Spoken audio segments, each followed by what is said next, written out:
Are you sure? This seems stupid. Okay. The Mutt Lange backwards trip. Next on Music Surgery with Dr. Bob. You've heard this a million times, not just on Mutt Lange records, but also by producers Roy Thomas Baker, Max Martin, Dr. Luke, and even on early Beatles records, etc. Back in the day, this trick was a lot trickier as they had to turn the tape over to reverse things. But we've got it easy now, so let me show you the right way to get some backwards magic. So this is going to make producers from the 70s and 80s and even the 90s crazy how easy this is, and it used to take them forever. So here's our groove.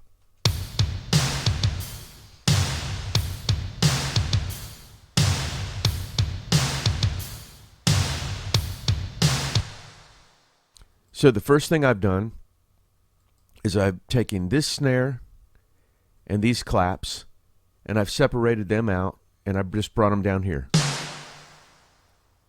So what I'm going to do is I'm going to bounce this snare and these claps together like I would be rendering a mix, just doing a bounce. You call it render, bounce, mix down, whatever your DAW is. I'm just going to act like I'm mixing this down like I would a song. Now I've started my start point at the beginning of these, but my end point is way out here, even though the samples stop here. Why is that? Because I want it to capture all of the reverb tail that's coming out here. So let me render that. All I'm doing is bouncing it down. This part's riveting video, right? Watching me bounce this down.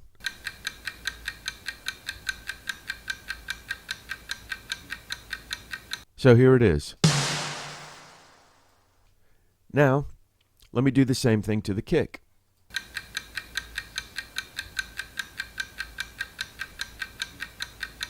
So, let's take this backwards snare. It's actually not backwards yet. I've called it backwards. I'm going to go up here to my audio, processes. All of your DAWs have this. And reverse it. So, I want this to reverse into this snare. So as you can see, this wave file is backwards now. It's going to reverse into this snare. So let me trail this off a little. And see what we get.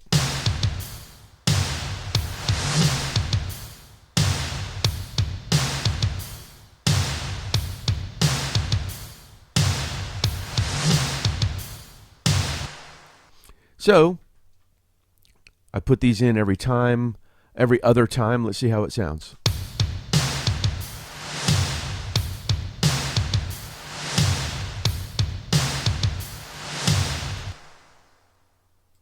Sounds fancy. Sounds expensive. Okay, so let's take our backwards kick, which isn't backwards yet, but is soon to be.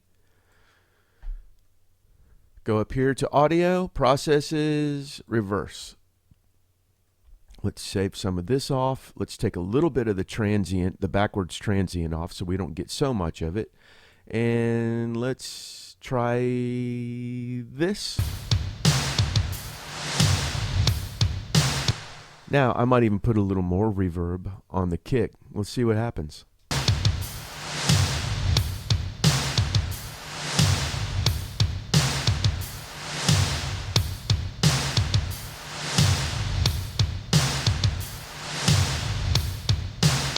So the main takeaway here is when you render your sample, before you reverse it, make sure you get a lot of this reverb tail, because that reverb tail is what makes it sound like it's coming from another room and rushing into your mix like this. The backwards reverb tail is the ticket. I've used this technique a bunch of times from country to EDM to rock, and it's some great ear candy for your track for that extra layer of detail. Hey you guys, this is the part where we beg for money. Please put the right script up there somewhere. This is not funny. Hey guys, please take time to subscribe and ring the bell below to notify you of new surgeries.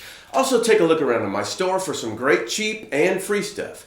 And one last thing, the Doctor's Lounge is open and in full swing. Come on, join us, get some amazing samples, stems, or one-on-one mix, production, or music advice. This is a really cool and super affordable thing, so check it out and see if it's for you. All the links are below in the description of this video. Thanks a lot. As always, take care of yourselves and each other, and I'll see you the next time the doctor's in.